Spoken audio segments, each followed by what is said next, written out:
This goes out to all the women in the world, especially her.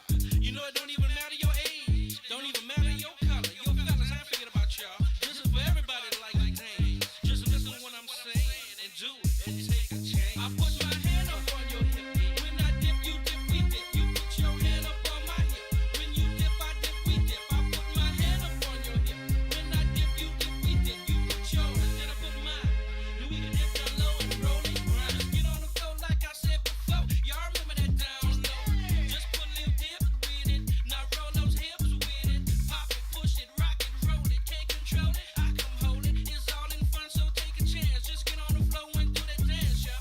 I know you like it, so don't try to fight it. Turn around, baby, let me see you from the back. Yeah, I like it like that. Get up now, roll those hips. Drop down, double up on those dips. Freak nasty, wanna see, can y'all do it right? I put my hand up on your hip. When I dip, you dip, we dip. You put your hand up on my hip. When you dip, I dip, we dip. I put my hand up on your hip. When I dip, you dip, we dip. You put yours, then I put mine. Then we can dip down low and roll and grind. Back again with the second verse. It's all clean, so I'm not gonna curse. Drop a bass like a bad habit. Love all women, cause I gotta have it. Coming at y'all in stereo. I'm riding that thing like a rodeo. Hang on, baby, cause the ride is rough, and I got my girls in the front. Now and later, just bumping that rump. Raise it up, let me see that ground. Slap it, girl, make it jiggle around. Round and round that rump goes. Where it stop, yo, no one knows, yeah. Freak nasty, wanna see, can y'all do this right? I put my hand up on your hip. When I dip, you dip, we dip. You put your hand up on my hip. When you dip, I dip, we dip. I put my hand up on your hip. When I dip, you dip, we dip. You put yours, then I put mine. Then we can dip down low and roll and grind. Well, all right, y'all. All right, y'all. If you ain't dipping, then you must be tripping. If you ain't doing it down low, got to go. Got to go. To the people that moving slow, just moving slow. Yo, DJ, pump it up some more. It's off to the show in a limo. Before the show, I gotta get that dough. Pay them girls what they worth. Slip that money under that skirt. Take it off, baby, let me see. You might get a little more lip G-string, having oh so much fun. Playing that side between them buns. Shawty got it going on like Marvin. Teasing me and she know I'm starving. Lick you up, then lick you down. I ain't finished, girl, turn around. Lick you up and down your back, cause I'm that freak, I'm freaky like that. Freak nasty, wanna see, can y'all do this right? I put my hand up on your hip. When I dip, you dip, we dip. You put your hand up on my hip. When you dip, I dip, we dip. I put my hand up on your hip. When I dip, you dip, we dip. You put yours, then I put mine. Then we can dip down low and roll and grind. I'm setting it off to another level. You digging freak nasty without a shovel? This is my world. I'm just a squirrel trying to get a nut. So what's up, yo DJ? When the party's getting slow, join this jam and watch that flow get taken over like a 94. When I have the whole world getting down low. New Orleans born, ATL living. Freak nasty is what I'm giving. My juice is sweet like Georgia peaches. Women suck it up like leeches. It feels so good, you must admit you like this. Yeah, y'all know the song. So come on, won't you sing it? I put my hand up on your hip. When I dip, you dip, we dip. You put your hand up on my hip. When you dip, I dip, we dip. I put my hand up on your hip. When I dip, you dip, we dip. You put your hand up on my hip. When you dip, I dip, we dip. I put my hand up on your hip. When I dip, you dip, we dip. You put your hand up on my hip. When you dip, I dip, we dip. I put my hand up on your hip. When I dip, you dip, we dip. You put your hand up on my hip. When you dip, I dip, we dip. All right, chat. How we doing? How we all doing? Oh, it's real bulb hours. Everybody wide awake here? It's 1:41 in the a.m. here in the East Coast. The only time zone that matters. And as always, I am wide fucking awake. I ate all the Jolly Ranchers in the chat. It says coldest night of the year and the power is out because of course. Well, that fucking sucks, man. It's snowing like crazy out here. We didn't get a lot of accumulation. It took a while before it started really accumulating because it snowed all day. The ground wasn't really quite cold enough for it, but we still got like 2-3 inches out there. If the ground had been frozen for a while, we'd probably be looking at a lot more than that. Nano in the chat says, imagine sleeping couldn't be me.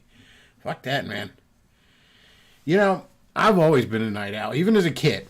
Even as a kid, you know, oh, you're in school. I fucking hated getting up early. always wanted to stay up past my bedtime. And then it's like, you know, as a young adult, it's like, oh, well, shit, man, I can just work night shifts. I don't have to, you know, work in Burger King out of high school. I just closed. It was great. And I was always told, oh, you'll grow out of that. You'll grow out of being a night owl. I'm fucking 40 years old. I'm a couple months away from 41. The only thing that grew was my waistline. I've grown more into it, if anything else. It has to be something very special to get my ass up before noon. Oh, Lordy. So I hope everybody had a good Martin Luther King Day. Saw the FBI on Twitter put out a Martin Luther King. Like, we celebrate Martin Luther King, and immediately the community notes are like, you know, all the proven shit that the FBI did to Martin Luther King, and then add it, Martin Luther King's, you know, family believes that the FBI killed him.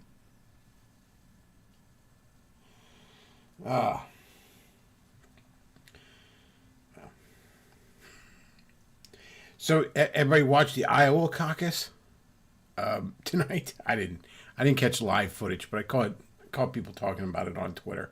So Trump won. He won the Iowa caucus that he did. Trump's not even campaigning. That's the funniest part about it. And mind you, I'm not a big Trump guy anymore. Far from it. But it is still funny to watch. I mean, you know, we had all these Republican debates in which all the people that weren't going to be president who didn't pull a combined equal to the front runner who didn't show up. Hell, the last debate, they didn't even let the Indian guy show up. It was just Nikki Haley and Ron DeSantis arguing about who could suck Israel's dick harder. So he says, I'd rather have a day where we celebrate Liz Vicious. I can get behind that. Oh, hopefully the CIA doesn't have her killed in order to get that holiday. But I could get behind that. I could get behind her, too.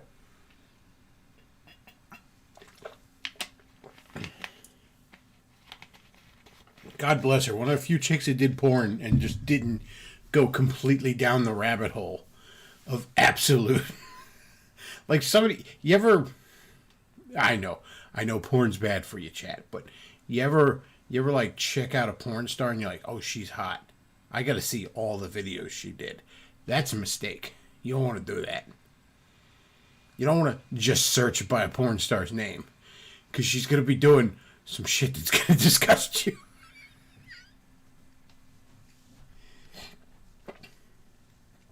But not little Liz, little sweet innocent Liz. All she ever did was she was fucking her boyfriend and doing a little girl and a little solo stuff. So basically what any 20-year-old girl's doing anyways. Just added a camera to the mix. I could have saved her, chat. I could have saved her. But getting back to Iowa, Mersh played something tonight, and it's been rattling around in my head because I saw it happening in real time back in the day. He was playing a Jon Stewart clip of it, but back in the 2008 and the 2012 election cycles, when like Fox News in particular, maybe the other networks were doing it, but Fox News in particular refused to even say Ron Paul's name. Like Ron Paul would come in like second and third in a bunch of these states, and he'd be on screen, but they'd be like, oh yeah, Mitt Romney came in first. And then Michelle Bachmann came in third. They just do that kind of shit. It was so blatant. It was so brutal. The shitty way the Republican Party treated Ron Paul. And to a lesser extent, they did this to the fucking Indian dude here just now. It was unreal. And the more I thought about that, the more it was such a black pill, because it's like, you know, the Republicans, they like to talk about liberty all the fucking time. They like to talk about freedom. They like to talk about all that important shit, but they don't believe it. They don't fucking believe it. I was just listening to a fucking lecture by Charlie Kirk on the fucking radio. Well, not on the radio, but it was on some a program that usually goes on the radio. Dobson's program, James Dobson's program. And he's like, "Oh my God, the church rolled over and showed its belly for COVID. They didn't believe in liberty." And I'm like, "Charlie, you don't believe in liberty." And I mean that sincerely. Like, if he's pressed on the subject of what is liberty, he'll say things like, "Well, liberty is the freedom to do what's right, not just live your life as you see fit." You know, he'll go on about liberty and then talk about how we need to ban marijuana. We can't be legalizing marijuana. In some ways, I mean, if you really pay attention to the right now, you could see him. You know, listen to your Matt Walshes, listen to your Charlie Kirks, listen to all these guys. You can hear him steering hard into authoritarianism.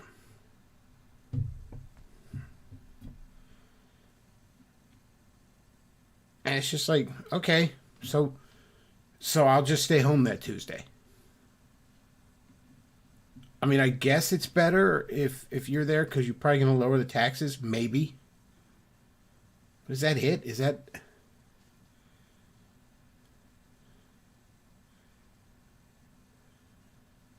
Is that all we're going to be doing?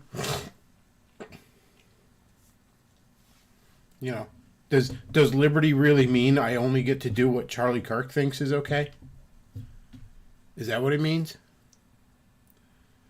Because I don't think I really want to fight for that. I don't know about you, Chad. Back in June, I remember, you know, the Juneteenth, I guess they made it a federal holiday now. And Charlie Kirk's on Twitter talking about, you know, Juneteenth shouldn't be a holiday. Get your ass to work. Go to work today. You shouldn't have the day off. Now, look, Juneteenth is fucking stupid. Sure. But, I don't know. Speaking as a guy that's done a lot of blue-collar work, and speaking as a guy who, at the time, was getting swamped with overtime, I was either over or underemployed this whole past year. I don't know that I particularly appreciated a man that never worked a day in his fucking life telling me when I should have off. I don't really appreciate... Because Charlie Kirk's never had a job. You understand that. Charlie Kirk came from money. Out of high school, Charlie Kirk applied to go to West Point because he was such a good conservative boy, don't you know? He wanted to go join the military and kill some brown people for Israel. But he didn't get into West Point. And if he wasn't going to be in charge, well, he didn't want to do it. And now Charlie Kirk, you know, used his connections, used his parents' money to get a very cushy job where he recites fucking Facebook boomer memes to usually very safe audiences. And if it is hostile audiences, he pulls the old Ben Shapiro where he goes to a college campus and he'll argue with a stoned 19-year-old. And that man wants to tell you when you should have a day off? How dare he? Oh, I got a super chat yesterday that after I was live that I didn't read, so. Have you heard of Jesus? Heath J donated $20. Thank you very much for that. I did notice that this morning, and big help because it's going to be a little tight getting to Wednesday. Going to be a little tight. I'll be all right. Not gonna die or nothing, but it's a little tight. 2 bills hit me this weekend right as I was, you know, dealt with the 2 weeks off from this job. But anyways, you don't care about my sob story. Thank you very much for that, Heath. He says, CRP is dead. Gonna have to listen to this tomorrow. Heading to bed. Cheers, amigo. Thank you very much. She said every month should have at least one federal paid holiday. Fight me, Charlie. Yeah, look, I mean, you want to sit here and be like, oh, Juneteenth. And look, not to sound like a Black Lives Matter thing, but, you know, there were shit in this country's past that we shouldn't have done. And, you know, there's nothing inherently wrong with acknowledging that. You don't have to go full fucking critical race theory to be like, yeah, there was fucking slavery and shit, and that was probably bad. Probably shouldn't have done that. So, some of that I don't even mind. But also, even that aside, because, yeah, Juneteenth is pretty fucking stupid. I don't want to be told by a man that's never worked for a living when I should have off. Why don't you go work 12 hours a day at the fucking box factory, Charlie?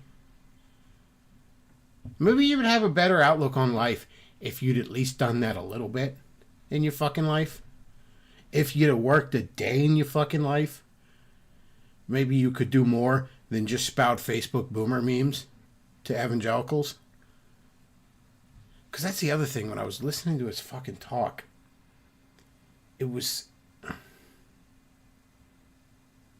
I don't even know how to put it, because this is almost the entire...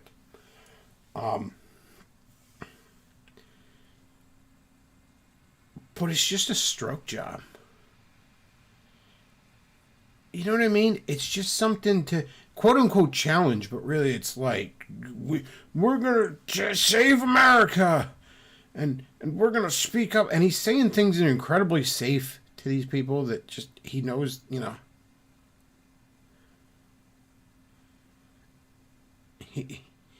He knows he's going to get the applause, and he knows he's going to get the donations, and they're going to buy whatever books he's pimping and all this other dumb shit.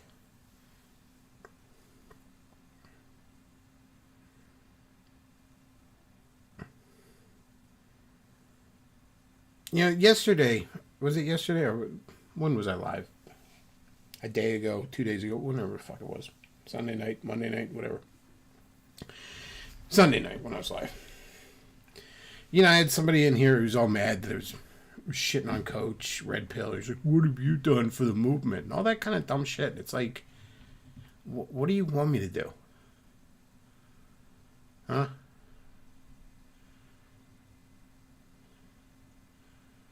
You want me to go... You want me to go just... Should I put the cat ears on for Nick Fuentes? Is that what we're doing now? What is the right even doing? What do you even want? Other than... What even is their philosophy? Other than some vague fucking romanticized version of the good old days, whenever the fuck they think that is.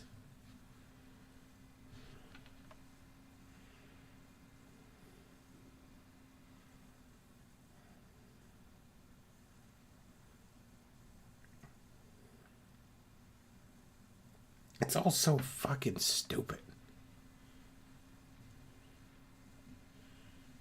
You really sit and listen to the people that are like all fired up about politics, and it's probably the same on the left.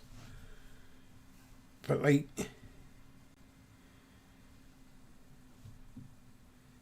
it's all so dumb.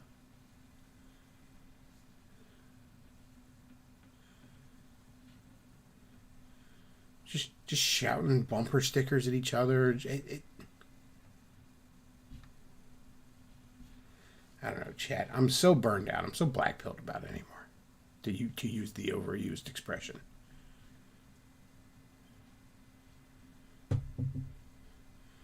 And the one thing I will tell you, is you're not going to top down this shit.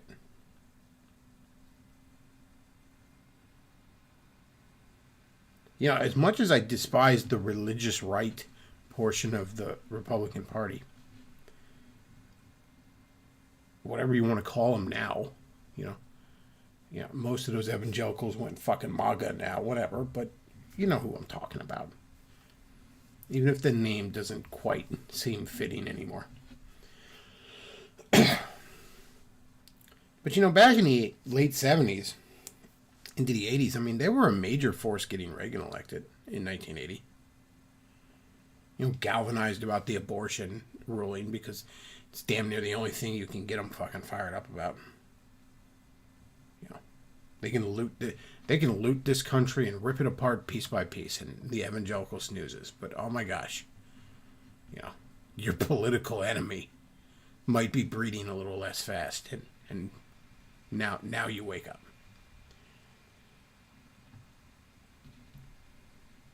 But they were a major force getting Reagan elected. Probably the single major one, the single biggest one, the lion's share of his base.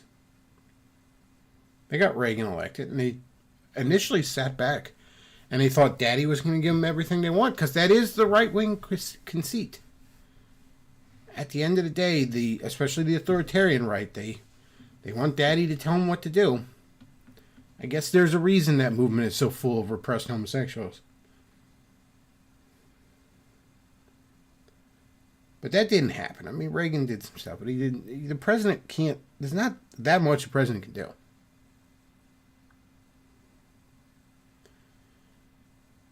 So then they mobilized, and they said, "Okay, well, top down ain't gonna do it. Certainly not on its own."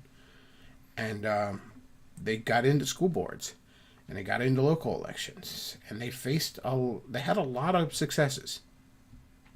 You know, not totally. But they were a major political force to be reckoned with for several decades in a row. Really, their political power only kind of bottomed out when W and the neocons imploded at the end of his term politically. They had so married themselves to the neocons to the point where you really couldn't tell where one began. It was a Venn diagram that had almost merged into a single circle.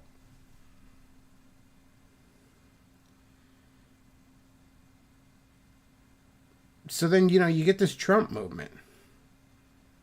And they never learned that lesson. Trump gets elected. And he does some good. Let's not, the taxes were lowered. That's always great. He kept us out of a bunch of stupid wars. That was great. But other than that, kind of just fucked about, didn't he? Didn't really address any of the main problems. And all these different factions that got Trump elected, they were busy having fucking stupid goon rallies and fucking each other's mother-in-laws and shit like that. They never got anybody elected after that. They should have been trying to primary out a bunch of Republicans. Hell, the Democrats started doing that. A lot of the far left started doing that. That's how you ended up with AOC and her little band of fucking sidekicks. The little Muslim girl and the bald black chick and all them.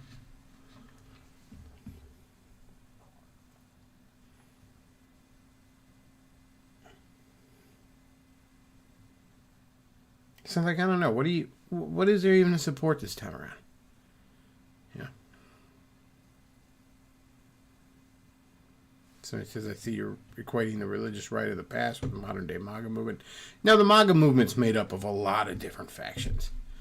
And the evangelicals are part of that, but they're only part of it. No, it's not quite the same thing, but I am saying the religious right learned a lesson after 1980, and that's not something that the MAGA movement seemed to have learned. The MAGA movement, and there was always this in the religious right too, but it became less, almost instantly, became less a political movement and more of a fucking flea market. Where we all sell confetti coffee and hats to each other.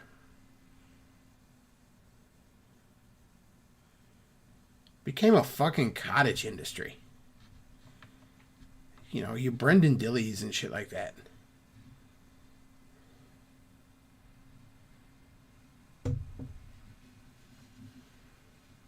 Basically instantly.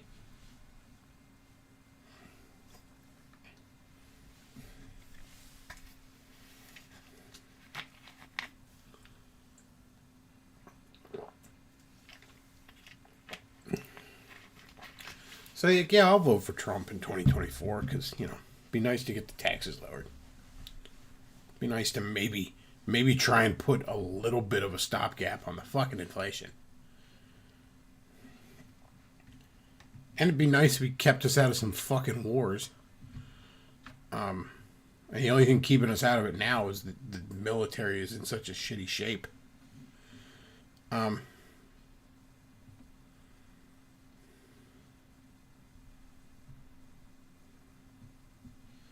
But like the overall right wing, That's not something I can really get behind anymore.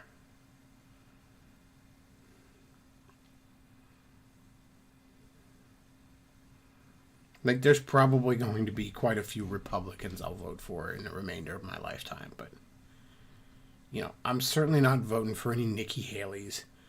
I'm not I'm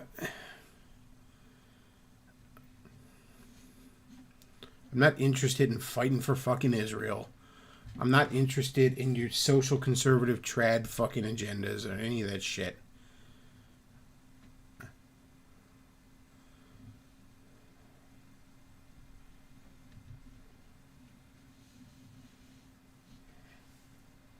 We're talking national divorce in the fucking chat. I don't think that's coming anytime soon either.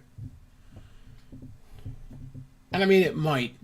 A lot of things could pop off. A lot of things could happen, but I feel like you're looking at more of a slow burn. Because frankly, the right doesn't have the balls. Can we just be real for a minute? The right doesn't have the balls. Especially the authoritarian social conservative right. They're bootlickers by fucking nature. They love authority. They love daddy telling them what to do. They don't want to rebel. They're bad at rebelling.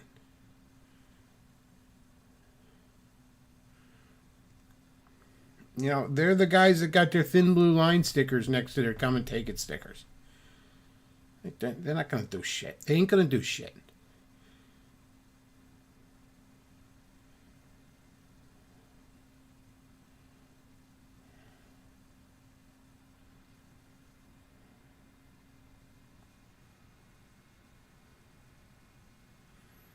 I don't know, chat. Like I said, though, it just, you know, think it back to Ron Paul getting fucking snow jobbed by the Republican Party. And all these guys that want to go on about the Constitution and liberty, and when they had a chance to vote for it, they not only didn't vote for it, they utterly despised the guy that stood for that shit.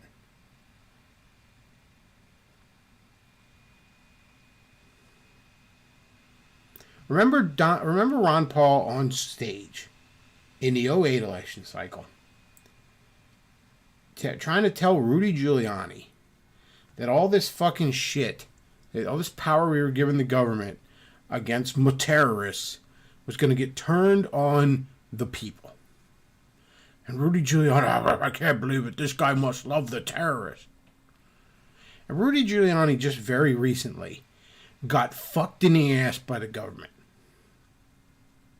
He's been fucking wrecked financially, legally, by that same abusive power that he cheered the government on in getting. And you want to know the real black pill? He didn't learn a fucking thing. Nowhere in that man's mind has it clicked with him that it's his fault. Nowhere in his mind did he say, oh, wait, I helped do this. This monster that is choking me to death right now, I helped make.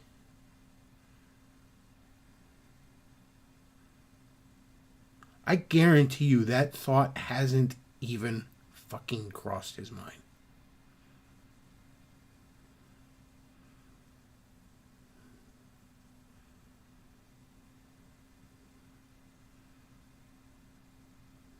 And that is so indicative of all of these people. Liberty is about the freedom to do what's right.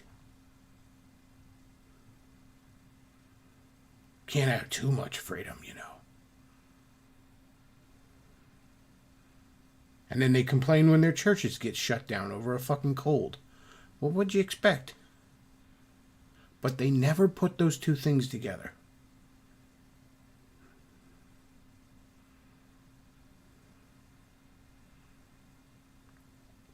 You know, the other day, a couple weeks ago, I guess it was, my dad's dog had a fucking his dew claw had grown in on him a little bit. You know, normally they kind of naturally trim those down when they're just walking, really. But it just had ingrown a little bit, and, you know, I had to trim it for him, get the nail clippers out and cut it. And, you know, it doesn't hurt him. I mean, you can trim them too far down and get in the quick, but, you know, if you know what you're doing, if you know where to cut, it's fine. But, you know, he was didn't want me to mess with his paw, and so I had to have the old man hold him down, kind of go and hold him like, it's okay, bud, it's okay, And hey, you thought I was picking on you, but now don't you feel better? And you know what? In his mind, it's like, I'm not seeing the connection. You were picking on me, and now my foot feels better, but there's no connection, and that's these guys. I gave the government, I helped give the government all these powers, and now the government is raping me in the ass with those very same powers, but I'm not seeing the connection. Rudy Giuliani's not seeing the connection.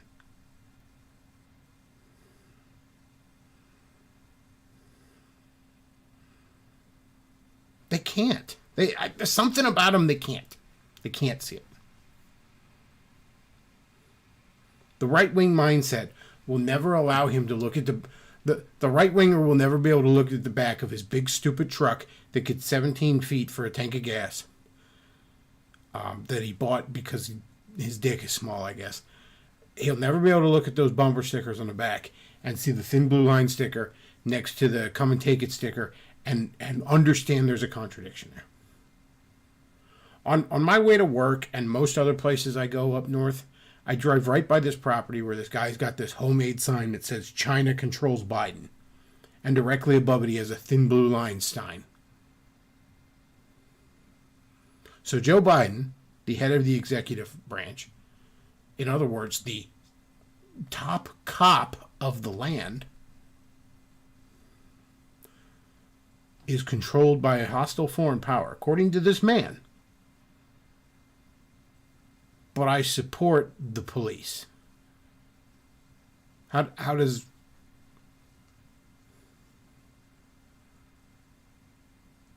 And I always say to myself, I'd like to just go knock on his door and say, sir, could you explain to me how these two things go together? But I'd be wasting both of our time. Because he can't explain it to me. He would not understand the question. He'd probably call me a liberal, and that would be the end of it.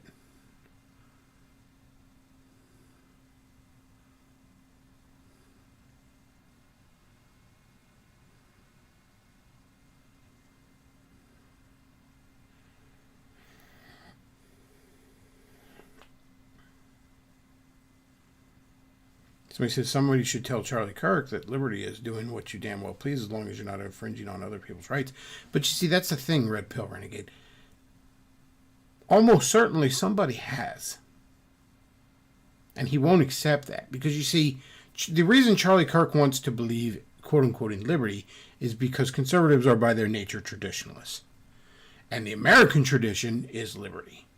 Now, Charlie Kirk doesn't want to accept that what that means is the American tradition is fuck you. That's the American tradition. He doesn't want to accept that. He wants the American tradition to be Norman Rockwell, bootlicking horseshit. So he somehow has to make the word liberty mean Norman Rockwell, bootlicking horseshit.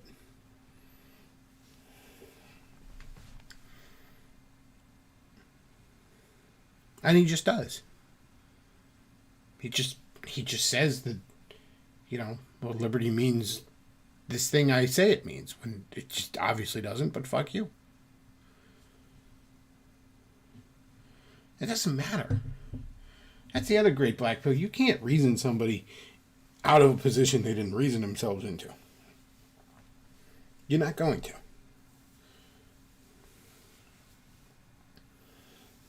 I spent so much of my young adulthood arguing politics with these people, thinking, okay, they almost get it, so surely they just need a little push in the right direction, right?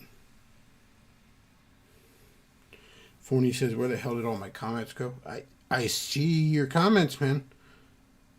At least I see my life was fine when Trump was president. That was the last one I saw, Forney. I'm not modding your comments. If any of them got deleted, that's YouTube doing it. I don't know what to tell you.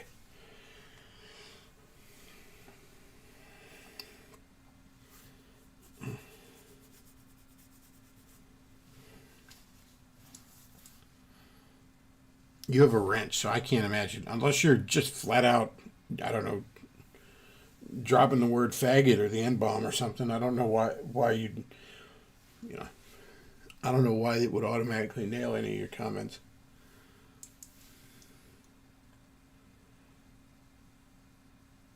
I mean, think of COVID. Like,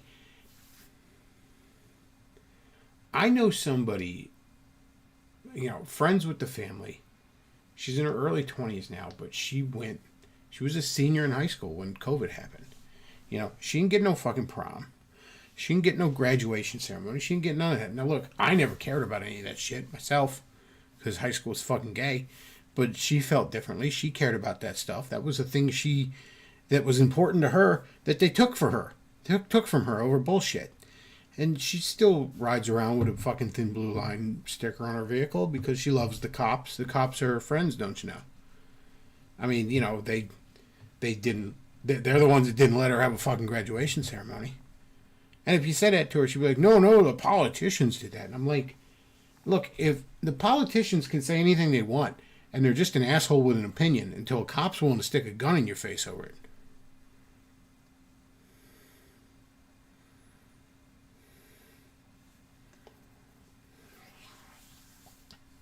Like I said, consider Rudy Giuliani. Part of me really wants to feel bad for how badly he's getting fucked right now. But the other part of me just wants to be like, don't call it a grave, it's the future you chose, Rudy. I will never forget how much the Republicans sneered at Ron Paul. Hated him.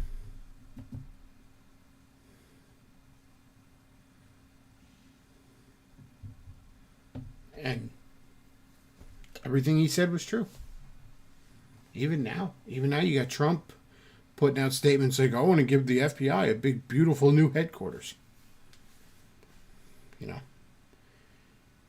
And some of the shills, you know, your sticks, gay section hammers will be like, oh no, he means that he's going to put him in jail. No, that's not what he means, Sticks. And you know that's not what he means. I know you got to get them donos. You got to get the guys that buy Confefe coffee to fucking pay your bills. I get it. But you know that's not what's going to happen. Forney says, test. We see you, Forney. I see your test.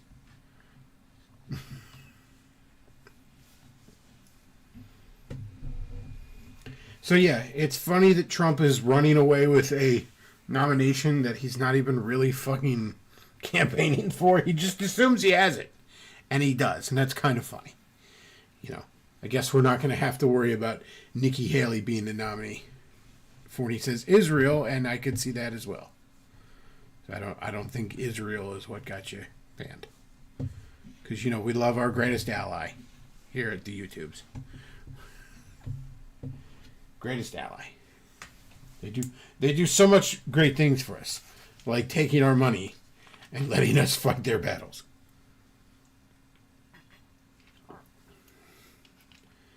War. Yes, I see war too, Forney.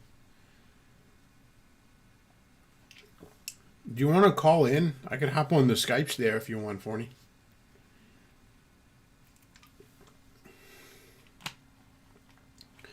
Yeah. I don't know if you can talk. There might be a cartel war going on right outside your house, but if you want to hop on there.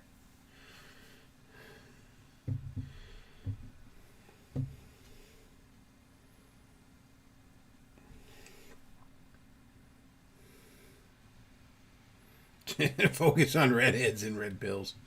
Well, honestly, you know, that is kind of the white pill and all this. Like, look, none of this is going to get top down. None of this is coming from the top down. So there is a sense in which, you know, if you do want to change, if you do want to see change, then you got to see change in yourself.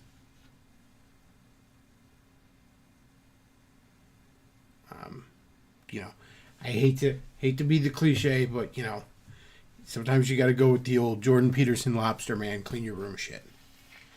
You know. Somebody says Kino Casino is still on. Okay, I caught a little bit of that earlier, but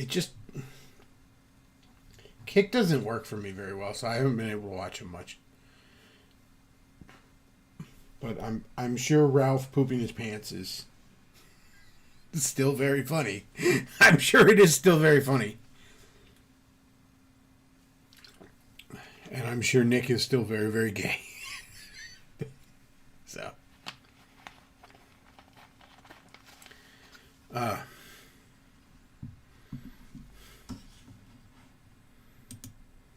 But yeah, Kick doesn't ever fucking work for me. It'll barely work. It won't work on the Roku at all for me. It'll barely work on my phone. I have to literally be sitting at the laptop. I listened to him for about 10 minutes, and I was amazed it actually worked that long. And then it just kind of shit out.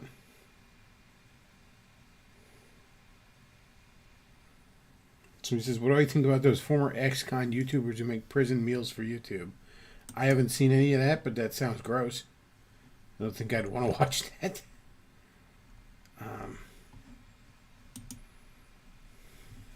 I'm sure prison food is very terrible.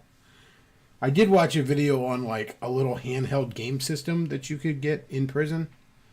Like there's catalogs of things you can order in prison if you have the money, I guess, or if you know. Somebody says Ralph lost a lot of weight and has a cute girlfriend. I mean, supposedly, I'm not sure if he's not just paying for this one, but if he's not, it's probably just another BPD chick that he's going to fucking make a baby mom out of. So, he did lose a lot of weight. I got to give him credit on that. I'm not sure exactly how he did that. But I don't hate Ralph. I mean, Ralph is hard. I don't defend him like I used to. His behavior is kind of indefensible, but it's not like a Nick Fuentes thing where it's like Nick. I really fucking hate because Nick really does just ruin. He is pretty much at this point, I'm convinced, a fed honeypot. It just ruins the life of impressionable young men.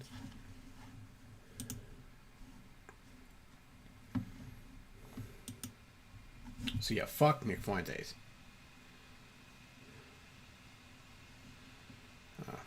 But yeah, also, Chad, I'm sure Kino Casino is still on because don't they usually go for like 12 hours?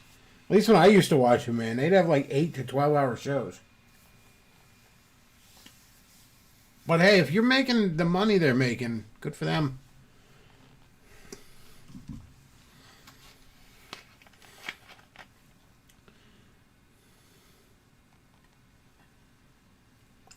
Forney says, dude, it's Mexico. It's not that hard for a gringo to get a girlfriend there. I mean, okay.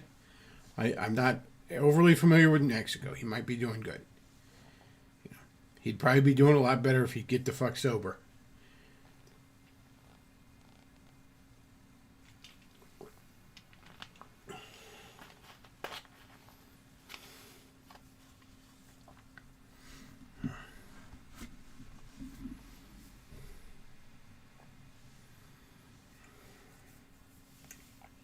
Like I said, Nick is the one I genuinely like, you know, hope all the bad things happen to. Ralph is just like kind of funny. Yeah.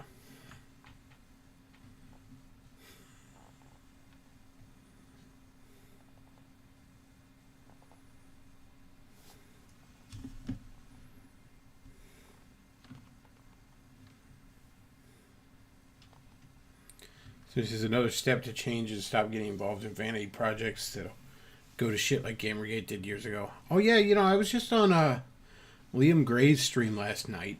He was streaming and he finished up another one of his comics that he was working on, was taking it to printer and so we just were bullshitting about comics, and I've told him numerous times not to get involved with the Comicsgate shit.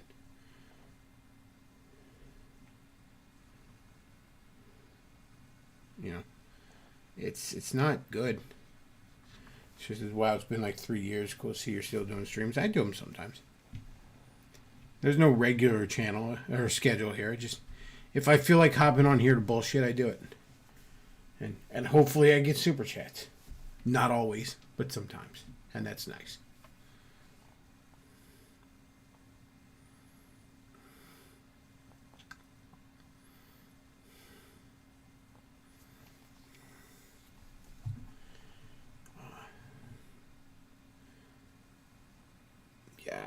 So Forney says Fuentes is being funded by Texas oil barons, so he's unfortunately not going anywhere until DOJ threatened him. You know, I kind of feel like my theory on Fuentes was that when he started doing that Groyper War shit against Charlie Kirk and, like, you know, asking Charlie Kirk, you know, at these rallies, why do we have to be Israel's bitch? I mean, like, Dan Crenshaw and Kirk and all those were fucking afraid of him. And then he switched it to all this gay incel shit. And, like, it started off with, like, oh, being anti-porn, we should ban porn. But then it turned into, like, gay, having sex with women is gay shit. All that other crap. Ridiculous incel shit. Like, no 19-year-old boy should be, like, afraid of girls. It's so fucking ridiculous. Unless you are queer. And, so my theory as to why he shifted things so suddenly right after the Groyper Wars into convincing all his followers to be losers and letting that fucking piranha-faced pedophile in the mix and all this other shit, I think he got bribed. I think he flat out got threatened and, you know, extorted. You know, they had pictures of him munching Catboy blood or whatever. And they're like, so here's what you're going to do, motherfucker, from now on. And there's no shortage of who might have done that. Have you heard of Jesus? You know, could have been the fucking Mossad. It could have been the CIA. But my theory was the most likely suspect was some sort of conning. You know, donors, money, some Koch brothers type shit. Whoever funds Charlie Kirk, that kind of stuff. And yeah, for you to say it's oil barons, that kind of fits in with my theory. Fallen King sends $3 and says sometimes. Well, thank you very much for that, Fallen King. Appreciate that. A couple of late night shekels. Appreciate it. You know, I'm not Nick Fuentes. I don't have the Koch brothers funding me.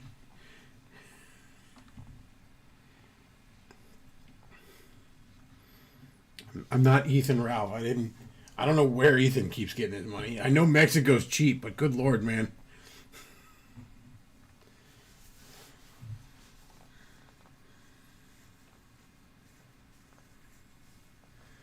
Forney says he's literally cashing checks from some GOP power broker now. Said power broker also pays influence to say nice things about him on Twitter. So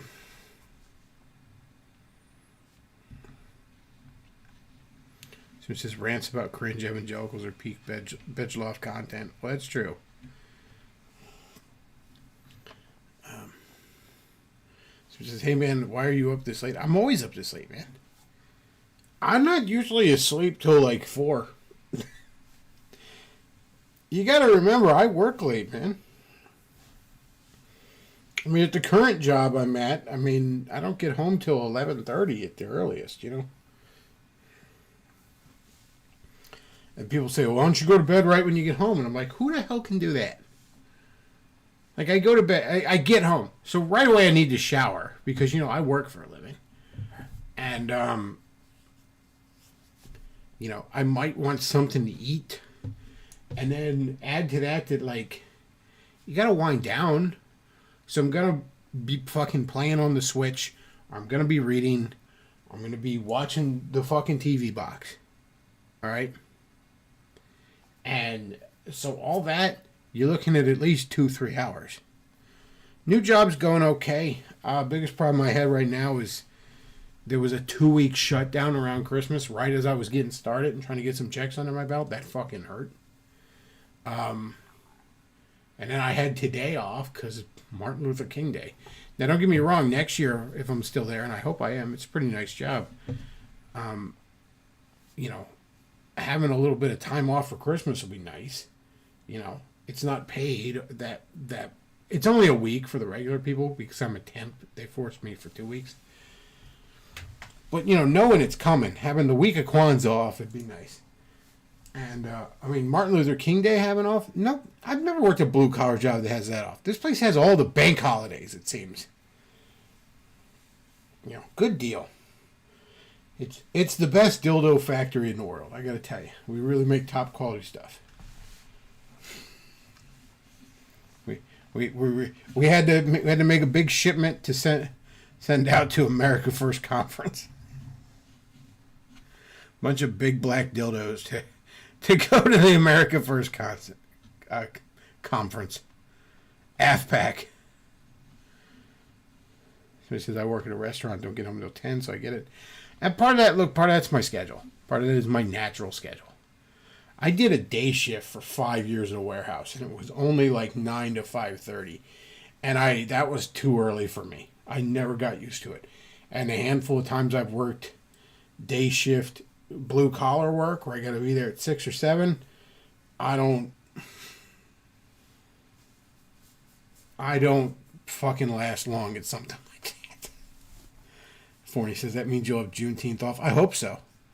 I hope we have Juneteenth off. I'll fucking message Charlie Kirk and say, hey, I got a day off today. You get a day off every day, you fucking prick. Literally, the only quote-unquote work you do is standing up in front of a bunch of boomers and reading bumper stickers to them. So he says, I'm happy for you and admire your work ethic. No, don't. I'm lazy as fuck. Are you kidding me? I don't know if you knew this, but I should have had a book done like 2 years ago that I obsess over because I'm constantly fucking revising parts of it. But also, I haven't gotten as much done on it because I don't have discipline or direction, and I'm lazy and retarded. So no, don't admire my work ethic. I am lazy and retarded. When he says black people get Juneteenth and white people get Father's Day, I disavow that terrible.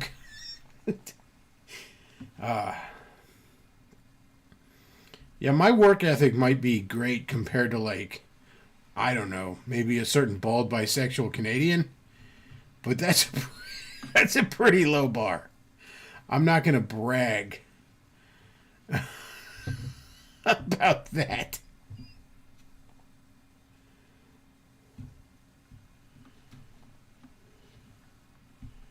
Forney says, don't make me tap the sign. Yeah, see, Forney can curse my laziness, you know? Because my book's going to be amazing. If I got it done, it would make Terror House so much money. But I'm lazy and I'm retarded. And I have zero fucking confidence. So he says, what is my book about? Oh, it's the story of it's Bulbasaur erotic fan fiction. It's gonna be great. It's gonna be great.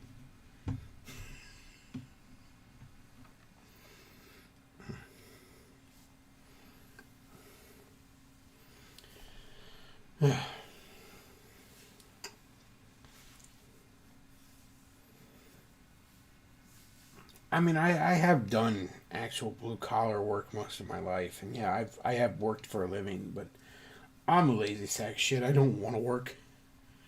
You know what I mean? Like, there's been more than a few times. Are you serious? Yes, I'm seriously writing Bulbasaur erotic fan fiction. Yes, I'm deadly serious. This is totally serious. That is exactly... It's the story of Misty and a Bulbasaur falling in love. That's why I won't finish it. I'm afraid Nintendo's going to sue my ass to the wall. They're just going to come at me hard. Nintendo lawyers are scary, man. They'll send your ass to jail. They'll be kicking your door in, man. I'll be on the run once I publish that shit.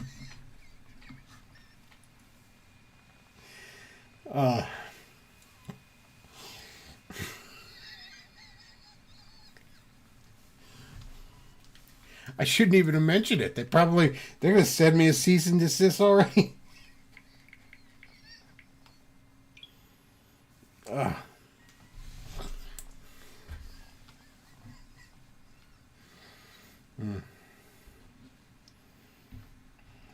But no, man, I am a lazy sack of shit.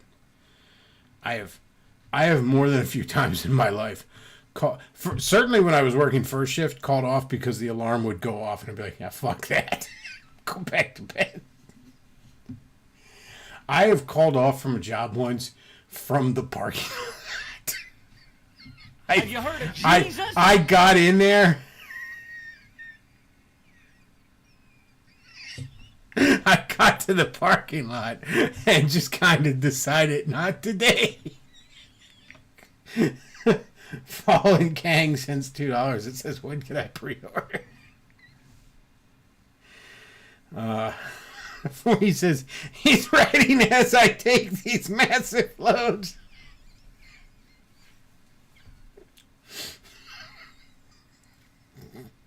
Yeah, it's a Fallout gay fan fiction.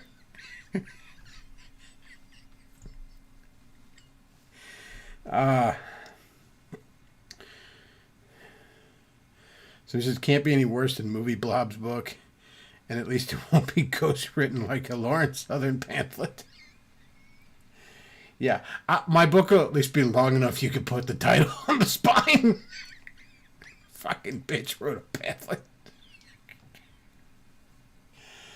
Oh. I never even read it too because I got that in the mail and I was just like, oh, fuck you.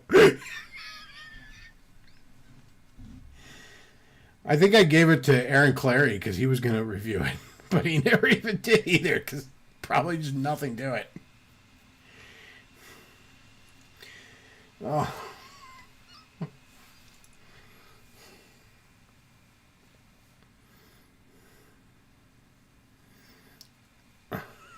As I take these massive loads.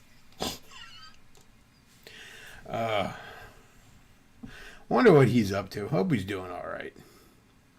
Like, I really don't. I know we make fun of the old bald Canadian, but I hope he's doing all right.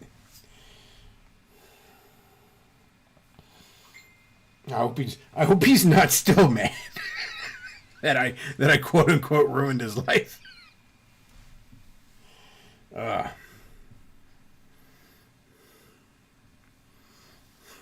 Fucking fat nerd left at me. Ruined my life.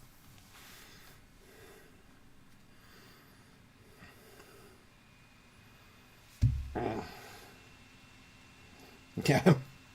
I'll let you in on it, Chad. I'm writing the novelization of Isom. I'm working with Eric July. It's just so hard because I read his comic like 3 times and I still can't figure out what the fuck it's supposed to be about.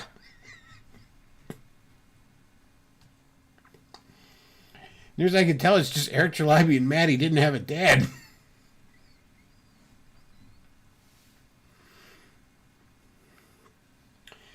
It's kind of like how movie studios used to, and this is actually real, by the way, Chad. So Rob Liefeld, comic creator and Image Comics co-founder, his book at Image Comics was something called Youngblood, which was the most incoherent dog shit superhero book you've ever read, at least since Isom came out. And just nothing to it. A bunch of X-Men and Avengers knockoffs with the most sorry excuse for a story, slapping it together, and dog shit Rob Liefeld art. But it sold a bajillion fucking copies because speculators bought every new Image thing. So, especially in the 2000s, movie studios were trying to snatch up comic book movie rights, right? And for all the comic book movies that have existed, even pre-MCU, you have to realize there's a whole bunch that were in production and just never came about. For example, Dimension was supposed to have a Ghost Rider movie come out shortly after the first Blade movie. And obviously that didn't happen, and eventually Sony made one in 2007. But anyways, I say all this to say, like, at least 2, I think maybe 3 different movie studios had bought the rights to Youngblood and just sat on them for years until the rights expired. That's happened at least twice. So, like, they literally just offer Rob a bunch of money so we can make the Youngblood movie, and they just never make the Youngblood movie. And my theory is that these executives just buy the rights, and then like they just pass it around to writers who are just like, I don't know what the fuck you expect me to do with this.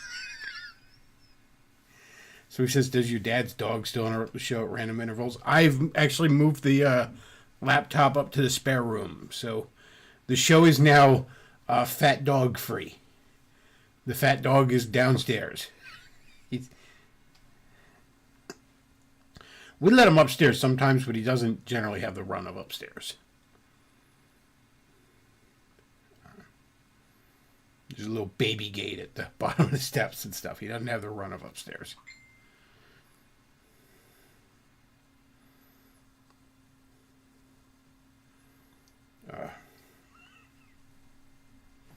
Yeah, just imagine some screenwriter being handed like fucking Youngblood #1 from 1991 or 2 or whenever the fuck it was. Be like, here, do something with this. And I'm sure he's like, what do you want me to do? What with this? Throw it out? There's nothing to this. Like interviewing Rob, trying to get the rundown on what this was about. Rob was like, I don't know, man. I was doing a lot of coke.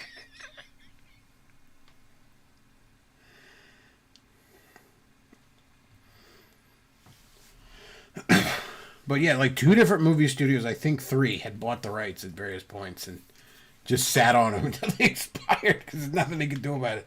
So it was like 2 times at least that Rob was just handed a whole bunch of free money.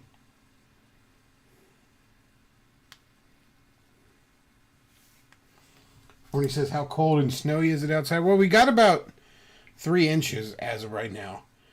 And that's nothing to sneeze at because the ground really wasn't frozen before today. So it took quite a while before that started to lay. As for the temperature, I can look that up. Hang on a second. It was in the high 20s all day. Right now, according to my local weather on my phone, it is snowing at 23 degrees. So tomorrow it's a high of 22. That's fucking lovely.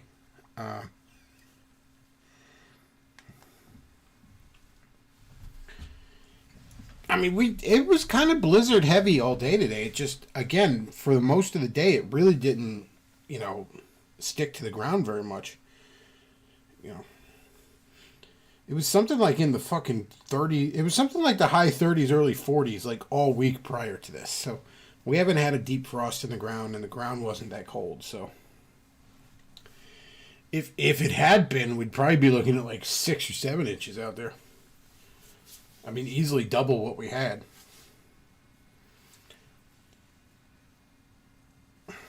I kind of like the snow. I bitch about it, but it's like, it's only really a pain when you got to go to work in it. Like when you're sitting at home and you don't have anywhere to be and you can just make a fucking thing of hot chocolate and look out the window, it's great. Like, it's fucking fantastic.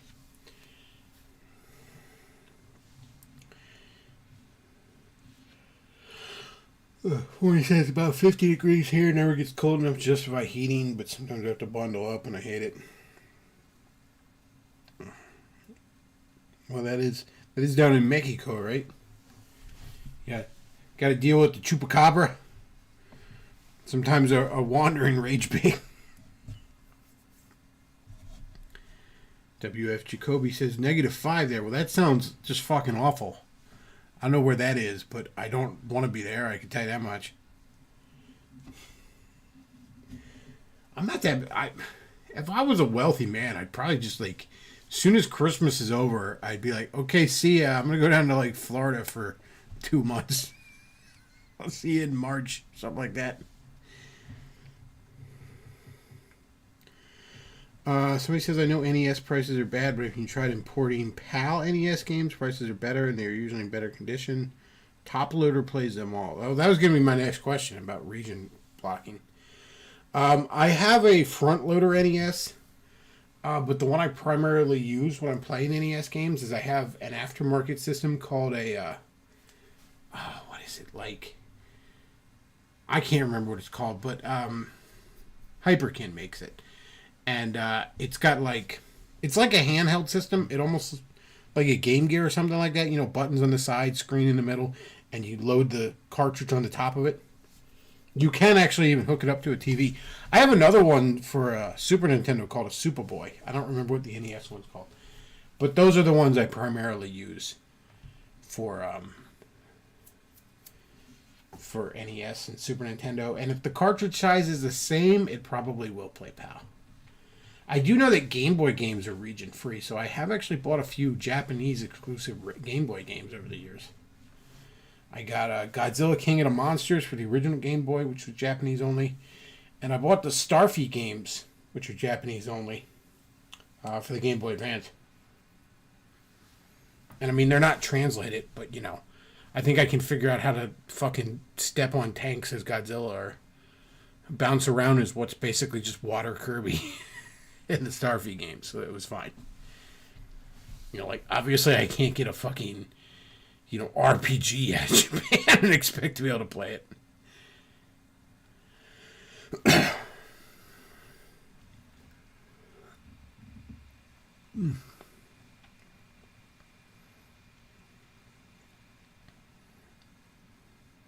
But yeah, I might look into that because NES game prices are ridiculous. As of right now, he's basically consigned to, at least until a bubble pops, I have all the Super Nintendo and NES and Genesis games I'm going to have.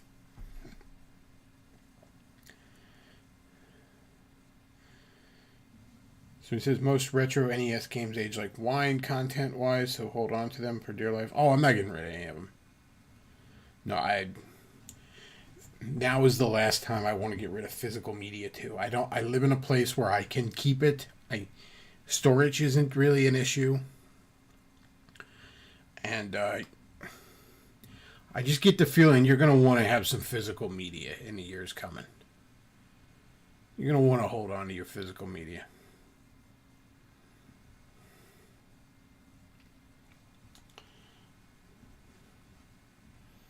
Like, if anything, I've actually, past couple years, been building up a bit of a PS2 and 360 library. Because the prices are starting to creep up pretty bad on those. But they haven't gotten too bad yet. And a lot of the ones that are really pricey are ones I happen to have had already. Like some of the Marvel games and shit. Like, God help you if you're trying to get some of the Spider-Man games on those systems right now. But thankfully I already had them. And those are the last systems, 360 in particular is the last system before it was kind of assumed you'd be online. So you don't have to worry about these games being unplayable without being able to hook the system up. Because a lot of modern games, man, they're going to, you know, if you try to play them 10, 15 years from now, they might not even let you play them. Or you're not going to be able to get patches and updates on them. So you're going to be getting a broken fucking version of it you never even have actually played.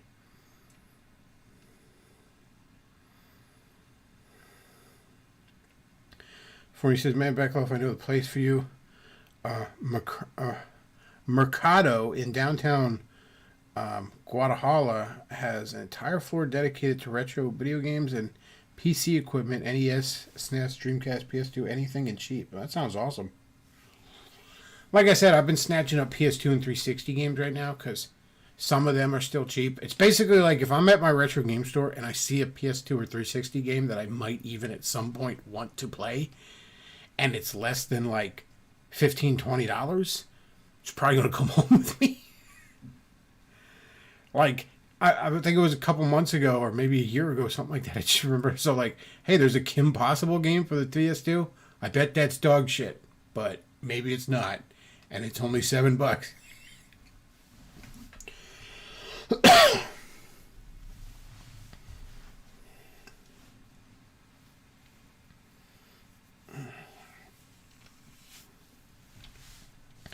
But yeah, because the Switch is probably the last modern system I'm having, chat. Games are just moving in a direction I don't want to follow.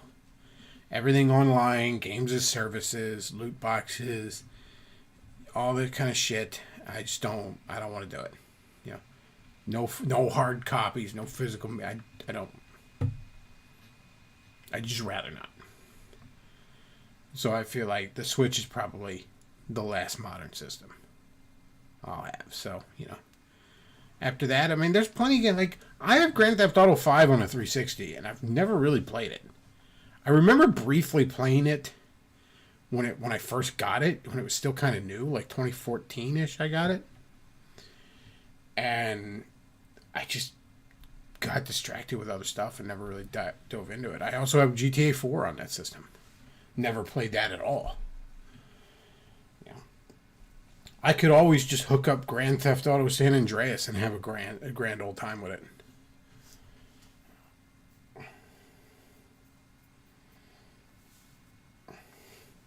And a lot of the games I grabbed are licensed games, and I know that they have bad rap, but it's like, yeah, I want to play as the Ninja Turtles, or be on a fucking Federation starship and fight the Borg, or shit like that.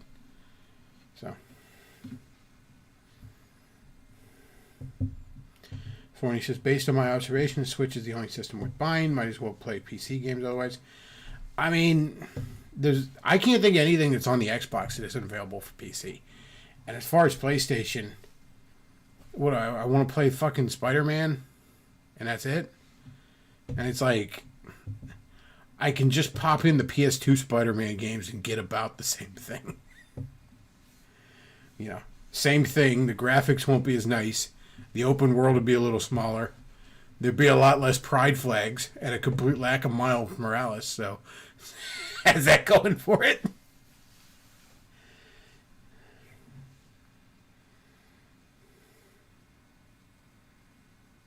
So he says, why not stream the games you like first? Because I'm retarded and I don't know how to do that.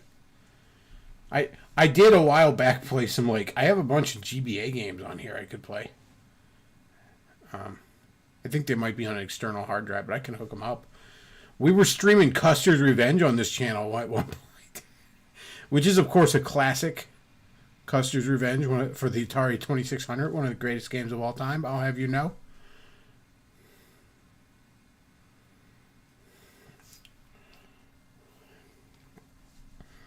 Like, that's about it. I think we did a little King's Quest V on here, because I bought that on Steam.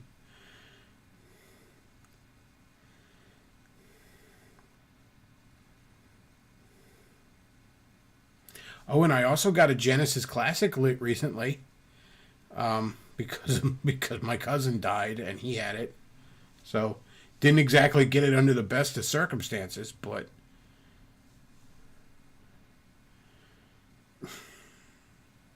I miss that guy. My good old fake cousin. That was a great dude, man. You know, he was 4 years older than me. And, like, that's not a lot when you're an adult. When you're a kid, that's a world of difference. You know what I mean? When you're 13, you don't want to hang out with a 9-year-old. You know what I mean? But he never made me feel like an annoying little brother or anything like that. He always treated me like an equal. He didn't have to do that. I mean, we weren't actually related. It's just, you know, our parents were close friends kind of situation. But he always treated me like family. He was a great guy, man.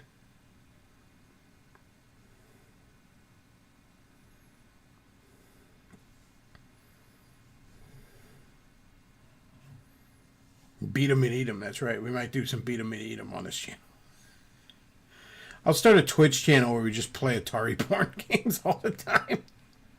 Just Custer's Revenge all the time. We're gonna get the fucking high score record on Custer's Revenge. So since your commentary is witty enough, you could stream almost any mediocre game and make it entertaining. Hey, Custer's Revenge is not a mediocre game, okay? It's more I choose to believe it's a Red Dead Redemption prequel. It's in the same canon. It's Red Dead Redemption. So he says the problem with digital games, like most digital media, they arbitrarily delete games without warning, even after you pay for it. Of course, you don't own it. If it's digital, you don't own it. Look, I know that motherfuckers want to go on about disc rot, and it's like, yeah, don't store your PC games or your PS2 games or your fucking DVDs up inside your asshole and you'll be just fine, all right? Keep them in a cool, dry place, it'll be fine.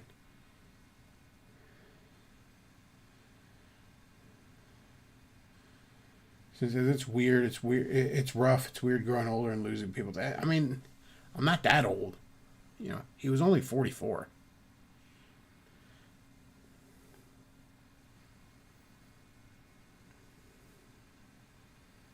It's funny, man. Like, because he'd had stomach cancer for a couple years there, almost 3, better, just shy of 3.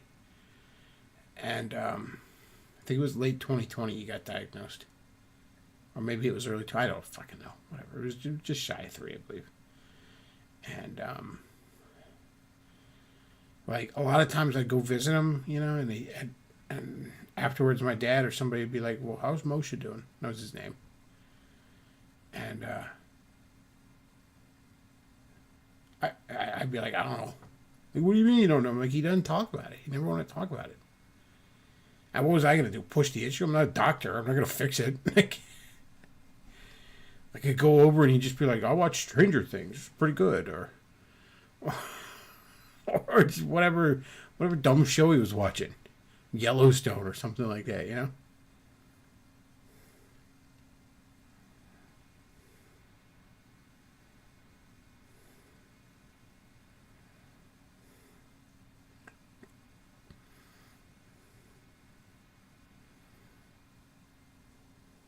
Tell you what, I was actually thinking about Stranger Things in regards to him because he loved that show.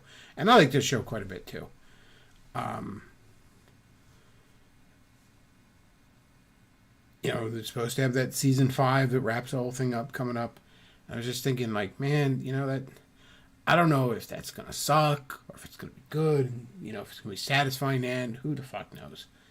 But it's like, you know, I ain't going to get to talk to him about it. That kind of fucking sucks. Like, you know, if it's great, if I'm sitting there watching it when it comes out and I'm like, oh man, this fucking rules. I'm like, shit, man. I wish fucking Moshe was saying this. And like, I know it's just a TV show, but it's like, you know,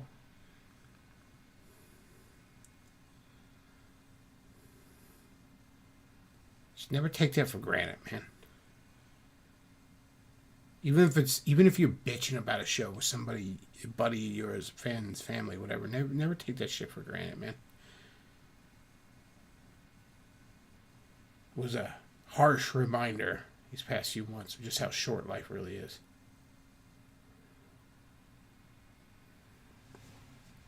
So he says, speaking of Spider-Man, the new Ultimate Spider-Man by Christopher Hickens is really good. Yes, it's fantastic. Jonathan Hickman. Christopher Hitchens was the atheist dude. But Jonathan Hickman is the writer's name. And yes, it is fantastic. And it's sold out in most comic stores. It's been selling like candy-coated AIDS cure in fucking San Francisco. I was, like I said earlier, I was on Liam Gray's stream. I think the channel's called Unintelligent Design, if you want to check it out. And we were bullshitting about that quite a bit last night. But yeah, the new Ultimate Spider-Man's fantastic.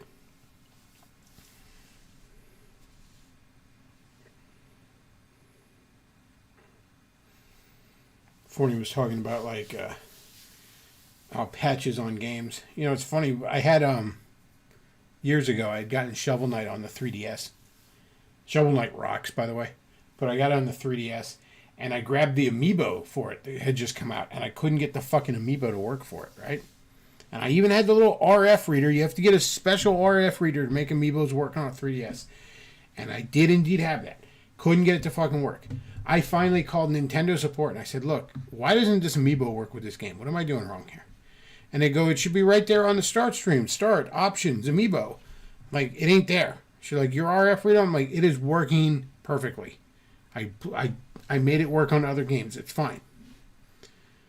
And then she eventually figured out my problem was I'd never hooked the 3DS up to the internet. Meaning that Shovel Knight never got an update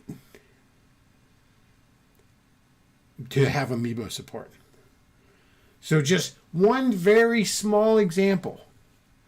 But if 10 years from now, 20 years from now either, maybe some retro YouTuber, the thought of the 3DS being retro is horrifying to me, but whatever, is like, we're gonna play Shovel Knight on the 3DS with this amiibo that I found at a garage sale. And it's like, oh, I guess I'm not. Because that's not going to be available. Just one small little example. It'll almost be fascinating years from now to play like PS5 games or Xbox One games and see the, in many cases, probably absolutely broken shell of a game that was actually stamped on that fucking disc.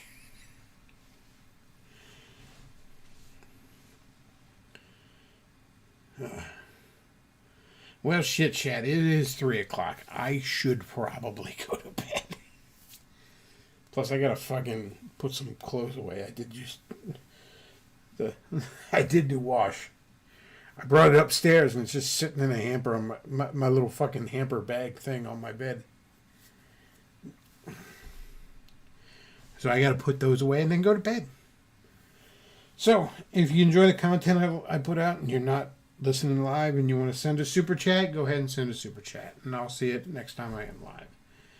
And that's about it for tonight, folks. Oh, and if you're on the Twitter, on the X, you can go ahead and follow my good friend, Andrew Banner, books_Annie. Him and I are super close. He's totally not me, and you can't prove otherwise. But him and I are super close. And you can talk to him and pass on a message, and he'll be sure I get it. All right, chat. That's about it for tonight.